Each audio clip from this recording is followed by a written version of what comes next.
Namaskar, welcome at English Study. I am Rekha Gupta. This video is about William Wordsworth. This is very important video as it is related to important quotations of Wordsworth and his work. Let us see. The first quotation of this video is Let nature be your teacher. तो ये जो quotation है Let nature be your teacher कहाँ से लिया गया है? The Tables Turned से लिया गया है. ये विलियम वर्ड्सवर्थ का एक सोनेट है Tables Turned, उसी से लिया गया है. तो याद रखेंगे let nature be your teacher.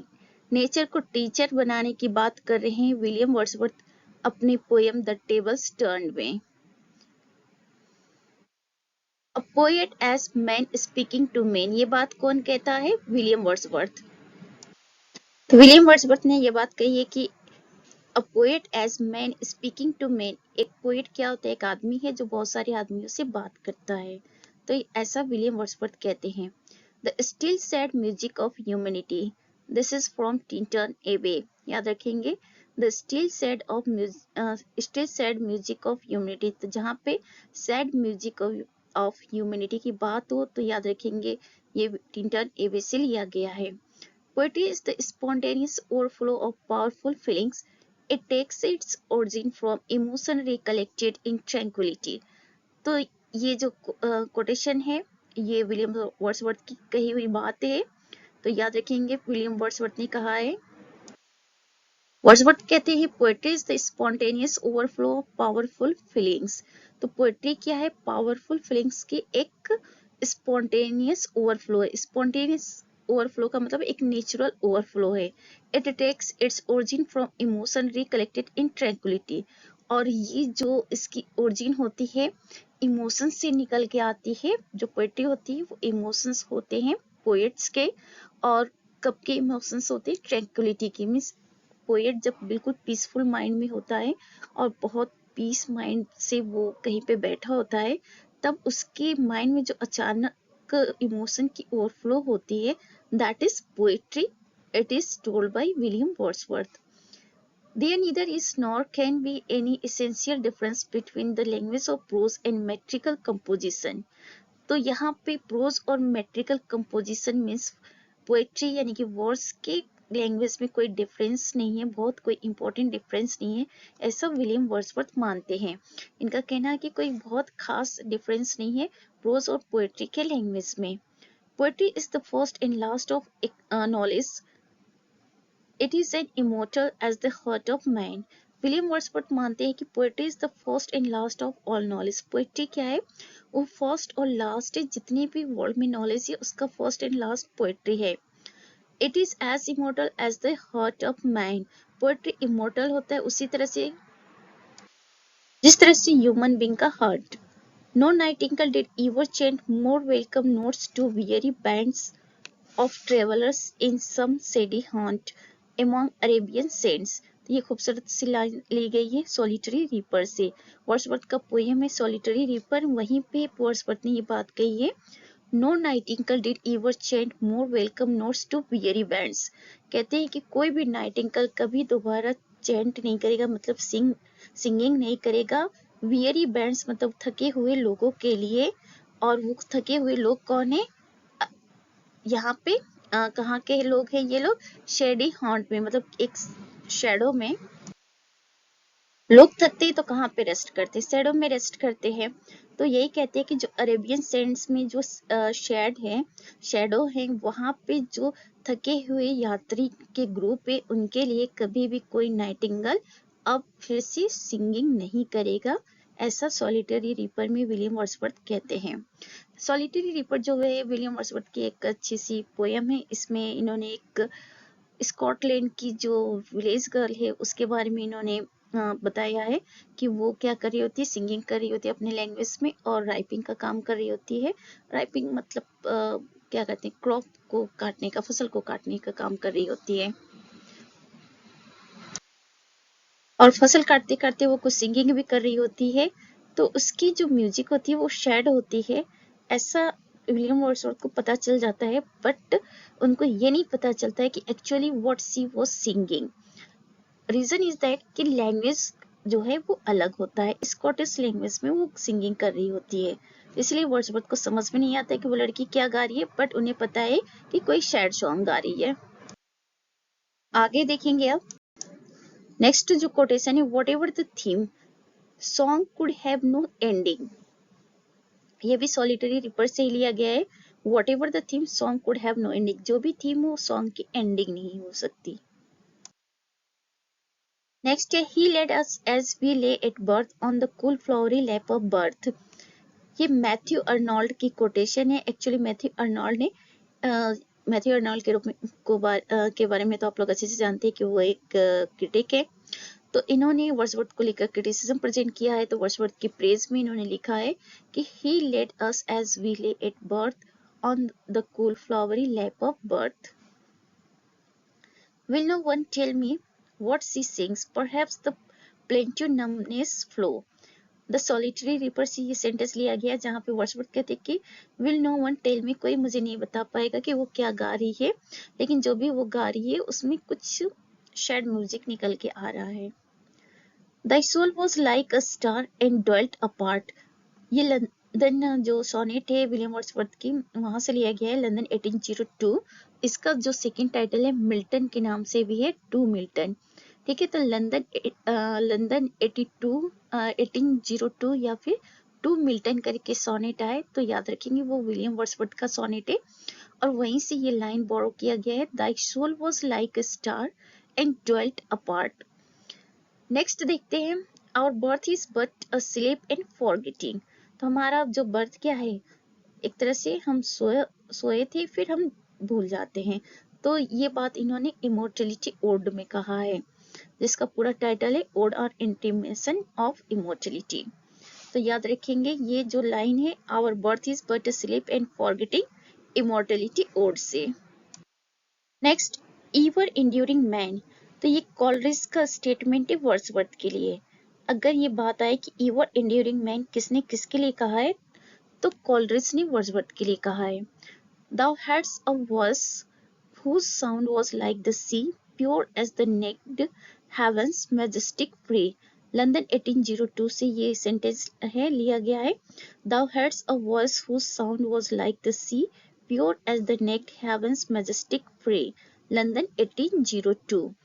देखिए यहाँ पे जो कॉलरिज ने वर्ड्सवर्थ की प्रेज में कहा है कि ईवर इंड्यूरिंग मैन, स्टार्ट में कॉलरिज वर्ड्सवर्थ के साथ होते हैं, फिर वर्ड्सवर्थ की ये क्रिटिसाइज भी करते हैं इनकी ओपिनियन को लेकर। जो ये प्रीफेस लिखते हैं पोएट्री लिरिकल बैलेड में जो प्रीफेस ऐड होता है तो उसकी क्रिटिसिज्म करते हैं कॉलरिज, लेकिन जब द प्रिल्यूड लिखते हैं वर्ड्सवर्थ तो फिर से कॉलरिज इनकी तारीफ करते हैं। और तारीफ में ये बात उन्होंने कही है, ever enduring man. Wisdom is oft times nearer when we stoop than when we soar। ये जो कहाँ से लिया गया है, द एक्सकर्जन से लिया गया है। वर्ड्सवर्थ की एक लॉन्ग नरेटिव पोयम है द एक्सकर्जन, वहीं से ये सेंटेंस लिया गया है। Wisdom is oft times nearer when we stoop than when we soar। Little we see in nature that is ours, the world is too much with us। Sonnet है William Wordsworth की, इसी में से लिया गया है, little we see in nature that is ours. Wordsworth जो भी सोनेट लिखते हैं, वर्ड्सवर्थ के जो सोनेट होते हैं वो मिल्टन के स्टाइल में होता है। तो याद रखेंगे ये मिल्टोनिक सोनेट है। The world is too much with us, Miltonic या पेट्रोर्कन सोनेट। तो यहीं से ये लाइन ली गई है, little we see in nature that is ours. Wordsworth कहते हैं इस पोएम में कि हम जो फिजिकल वर्ल्ड है ना, सांसारिक दुनिया, उसके पीछे बहुत भाग रहे हैं, मनी माइंडेड हो चुके हैं। तो वही पोएट कहते हैं वर्ड्सवर्थ के, हमें नेचर के अंदर देखना चाहिए, नेचर हमारा अपना है जो कभी मतलब हमारे साथ बिट्रे नहीं करेगा। तो यही वर्ड्सवर्थ कहते हैं। नेक्स्ट देखते हैं, beside the lake beneath the trees fluttering and dancing in the breeze. ये जो लाइन है ये डैफोडिल्स पोएम है वर्ड्सवर्थ की, वहां से ली गई है। बिसाइड द लेक, लेक के किनारे, बीनीथ द ट्रीज, पेड़ के नीचे, fluttering and dancing in the breeze, बहुत फ्लटर कर रहा है और डांस कर रहा है हवा में। क्या चीज? Daffodils. Daffodils is a name of flower. तो फ्लावर का नेम है डैफोडिल्स। और वर्ड्सवर्थ इस पोएम को इसलिए लिखते हैं क्योंकि एक बार जब ये विजिट कर रहे होते हैं कंट्री साइड, तो इन्होंने देखा कि काफी दूर तक लेक के किनारे और पेड़ों के नीचे बहुत दूर तक डैफोडिल्स के फ्लावर्स जो है फैले हुए हैं। तो येलो कलर के डैफोडिल्स के फ्लावर दूर तक फैले हुए हैं, तो वर्ड्सवर्थ उसी से मोटिवेट होकर ये पोयम लिखते हैं और देखते हैं कि जहां तक इनकी नजर जा सकती थी दूर तक इनको डैफोडिल्स चारों तरफ दिखाई देता है, जो हवा में डांस कर रहे होते हैं, लहरा रहे होते हैं। The child is the father of the man, my heart lifts up. जो ये सेंटेंस है, the child is the father of the man, ये my heart leaps up poem से लिया गया है, विलियम वर्ड्सवर्थ का ये पोएम है। और सेंटेंस ये याद रखेंगे, बहुत इंपॉर्टेंट सेंटेंस है, अक्सर पूछ दिया जाता है। The child is the father of the man, O blessed bird, the earth we pace again appears to be an, is fit half for thee to the cuckoo. तो ये जो पोएम है, ये सॉरी सेंटेंस है, the cuckoo poem से लिया गया है, जो कि विलियम वर्ड्सवर्थ की है। तो याद रखेंगे, विलियम वर्ड्सवर्थ ने टू द कुकू करके पोएम लिखा है, जिसमें ये बात कही है, O blessed bird, the earth we pace again appears to be an, is fit half for thee. याद रखेंगे। नेक्स्ट देखते हैं, one impulse from a vernal wood may teach you more of man और moral evil and of good than all the sages can. The table turn से ये लिया गया है पोएम। एक बार फिर से देखते हैं, one impulse from a vernal wood may teach you more of man और moral evil and of good than all the sages can. The table turn से लिया गया। इसमें पोएट कहना चाहते हैं कि आप वर्नल वुड यानी कि नेचर से जितना आप सीख सकते हो, उतना किसी मैन से ने अच्छाई या बुराई के बारे में सीख सकते हो। यानी कि अच्छाई या बुराई के बारे में किसी आदमी से उतना नहीं सीख सकते, बहुत साधु लोगों से नहीं सीख सकते, जितना कि आप नेचर से सीख सकते हैं। It is told by William Wordsworth in the poem The Table Turned. I wandered lonely as a cloud. Daffodils poem से लिया गया है। ये कहते हैं Daffodils poem में कि I wandered lonely as a cloud, जब ये अकेले क्लाउड की तरह घूम रहे थे तभी इनकी नजर Daffodils पे जाती है। Daffodils का एक सेकेंड टाइटल है, उसे भी आप लोग याद रखेंगे। सेकेंड टाइटल का नाम क्या है, आप लोग को सर्च कर लीजिए एक बार, आगे वीडियो में पता चल जाएगा। वैसे Bliss was it in that town, to be alive but to be young was very heaven. देखिए ये जो सेंटेंस है, Bliss was it in that town, to be alive but to be young was very heaven, ये यहाँ पे mention नहीं हुआ है, ये द प्रिल्यूड से लिया गया है ये सेंटेंस। नेक्स्ट देखते हैं, for nature then the coarser pleasure of my boys days and the glad animal moments all gone by to me was all in all. ये टिंटन एब्रे से लिया गया है। याद रखेंगे, for nature then the coarser pleasure of my boy's days and the glad animal moments all gone by to me was all in all. कहाँ से ये लिया गया है, टिंटन एब्रे से लिया गया है। टिंटन एब्रे का लंबा सा टाइटल है, अलायंस रिटन एबो करके, ऐसे याद रखेंगे, ठीक है। तो ये सारी कोटेशन आप लोगों ने देखा कि किन किन वर्क से लिए गए हैं, जिसमें से इंपॉर्टेंट कोटेशन है, और ये सारी कोटेशन किसी न किसी एग्जाम में आ चुके हैं, प्रीवियस एग्जाम में आ चुके हैं, तो वहीं से आपको यहाँ पे लेकर आया गया है।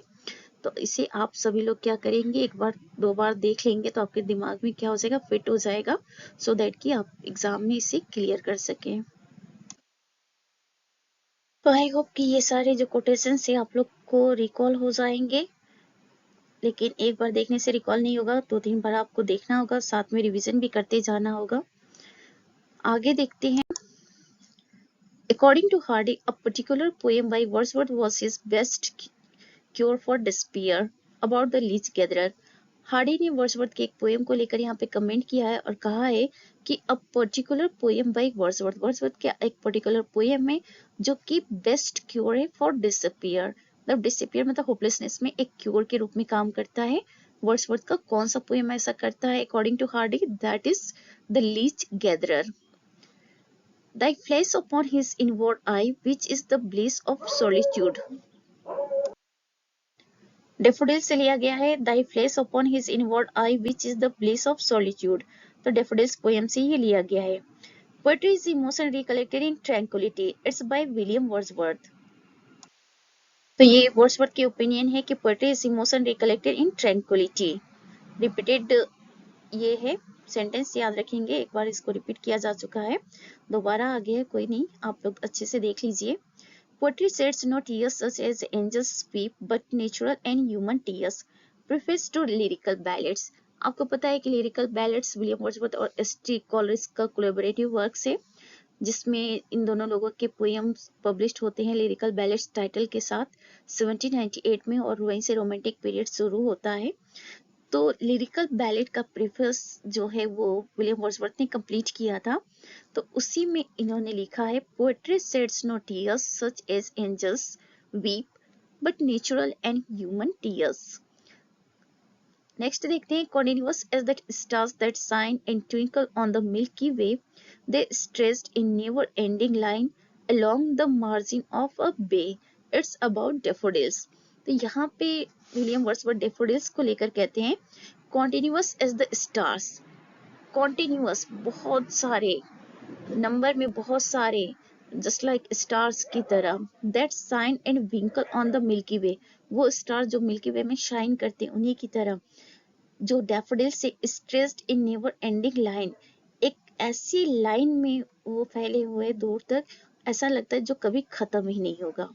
तो ये पोयम जो है, सॉरी लाइंस जो है, ये डैफोडिल्स पोयम से लिए गए हैं। तो डैफोडिल पोयम है, कई सारे डैफोडिल के लाइंस आ चुके हैं, इसे याद रखेंगे आप सभी लोग। यहाँ पे भी एक लाइन था, thy flesh upon his inward eye, which is the bliss of solitude। तो ये भी डैफोडिल से ही है।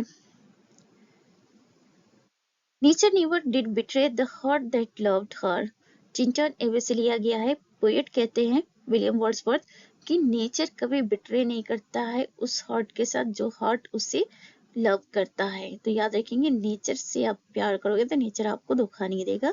It is the opinion of William Wordsworth in the poem Tintern Abbey. She gave me eyes, she gave me ears and humble cares and delicate fears to Dorothy Wordsworth। ये Wordsworth ने अपनी sister Dorothy Wordsworth के लिए लिखा है कि she gave me eyes, she gave me ears and humble cares and delicate fears। तो ये सभी इंपॉर्टेंट जो कोटेशन है वर्ड्सवर्थ के बारे में या वर्ड्सवर्थ से रिलेटेड या उनके पोएम से रिलेटेड, ये सभी हम लोग डिस्कस कर चुके हैं। अब आगे स्लाइड में देखते हैं क्या क्या कोटेशन है। Milton thou shouldst be living at this hour। तो देखिए मिल्टन को लेकर इन्होंने अपना सोनेट लिखा था लंदन 1802, जिसका सेकंड टाइटल है टू मिल्टन।